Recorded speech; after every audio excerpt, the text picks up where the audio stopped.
nose to tail. Here comes the Ferrari again. Molina with a head of steam, but we know that as we get to the top end of the speed range, the Peugeot will creep just a little further away. He's going to have to come in off a long run-up, isn't he, and just lunge him. The problem is that he's got there, you would have seen that the driest line is on the outside. He's gone for the inside of 13 and muscles his way through. Yeah. Van Dorn off circuit. He left the gap open there, didn't he? He left the door open. And that's all that Molina needed. He knew he couldn't get it done in turn 12 because of the wet line on the inside. But 13 was his chance to do it, and he pounced straight away. Yeah, he needs to make sure he's clear and away as we go to the lead battle in LMGT3. Ben Barker in the Mustang with the white nose. Richard Leitz in the turquoise and black Porsche right behind. Bernardo Souza for Proton Competition has been awarded the Goodyear Wingfoot Award as driver of the day in the 77 car. And that is the car that still leads the race as we ride in second place. There's the 92 team, Ricardo Pera. And 9 minutes. Ricardo Pera's not going to have many fingernails left, is he? But that car has been getting faster and faster the drier the circuit's got on the wet tyres. So for me, it just feels like a matter of time before he finds his way by. The Mustang starting to struggle in these conditions. It's been quick in every condition we've seen this weekend, apart from the last 10 minutes of this race. Look in the background, Davide Rigon, 2:13 to 2:17. Wow. It's Rigon's race to lose at this point. He's got to catch them. He's going to do that in the next lap. And now those slick tyres have been switched on, because from nowhere, that is your third place car. Yeah, he's on slicks. He's got 8 minutes to overtake, catch and pass these two. This could be big fun. There is every chance that these two cars will not finish on the podium, because catching so fast behind them, there's cars in the 210s, they're in the 217s. Right behind them, at the hairpin, Olsen and Sato were side by side as well.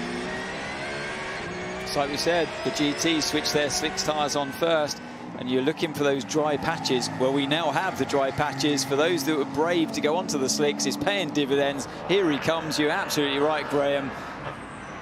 He's just going to sail past these two. Davide Rigon with Sam Bird, a third-place finish in GTE Pro in a Ferrari was his best result here. Looks like he's going to end up on the top of the pile.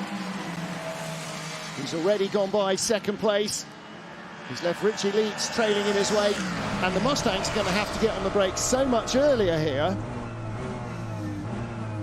To the gamble, 7 minutes from paying off, but it's not paid off. Now it's about preserving your position. The Ferrari out into the wet. Yeah, it's the wettest part of the track, and he went a little bit wide as well on top of that. So that was a heart-in-the-mouth moment there for Rigon, but he's got it settled again. And you got so much more traction when you get onto the drier part of the circuit. You'll fly out of turn 11. He can bide his time here, just wait for it. You just get the car straight. You got so much more traction, and also you get more straight line speed when you're in a slick tyre. Davide Rigon all over this, and again he'll have better braking at the hairpin. Watch Sato behind, watch Van der Linde behind that. That was unnecessary though. He didn't need to do that, because he would have had the traction on the exit completely. So yeah, a little bit too hasty there from Rigon. There was unnecessary contact. Yeah, would have been a bit late. Slightly better place to just come round the hairpin and then attack down the straight. Now he's got the overlap. And he gets onto the drier part, and that's where he needed to brake. Job done. So closing in behind is the orange and black and Marino Sato. Kelvin van der Linde and Augusto Farfus on slicks have both gone by Dennis Olsen's Mustang as well. They're going to be in podium positions if they can keep it clean here, because they're now on terms with the number 92 car. Tries his best to get alongside the 77. It's going to be 3 wide as they come through the final this next turn, and that might be enough for the McLaren to take one, maybe both positions to get up into second place, and he's going to do so. The BMW coming through behind. The first of them, Kelvin van der Linde and Augusto Farfus as well. Have we lost van der Linde? No, Farfus is 4 seconds back. Yep. So Davide Rigon up to second. Up to first, Sato up to second, Van der Linde in 46 up to third. Farfus has got 4 minutes to overhaul this bunch. So a lap ago, we're talking about the lead, potentially winning battle, then our 4th and 5th. That's the difference that a switched-on slick has made with, what is it, under 5 minutes to go. What a difference a lap makes. Jenson Button pits, and that will move Alessandro Pierguidi in the 51 Ferrari up to 5th place, and Robert Kubica in the 83 Ferrari up to 6th position. And the gap between them, Pierguidi ahead of Kubica by 37 seconds, so that is not an overtakeable margin for the 83 car. They will lose ground to 51 in the championship.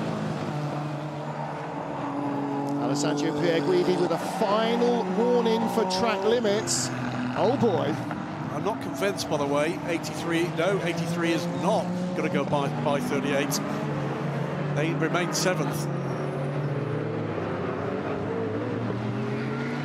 So here comes 31, Augusto Farfus. He's gone by Richie Leeds, and he is just about to go by Ben Barker. And this must be awful, Anthony. The driver with his hands tied behind his back, basically. There's no grip left in the wet weather tyre, and nothing you can do. No, absolutely nothing you can do. You're just watching the slick runners run by. Well, I guess the only thing you have is that you force them onto the wetter stuff, the wetter parts of the track, but there's only so long you can try and play that game. At this point, when you come into the higher speed corners, like the triple right-hander, they just drive right around the outside of you if they want. So, yeah, they were minutes away from it working, but unfortunately for them, it didn't. And then for those who gambled on slicks, and most of them gambled on slicks, it's, again, only just about starting to work its way out in their favour. Race leader overall in the middle of this GT battle.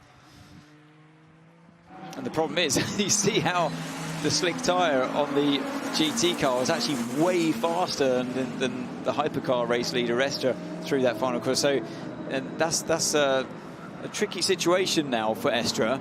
He's going to manage the GT cars.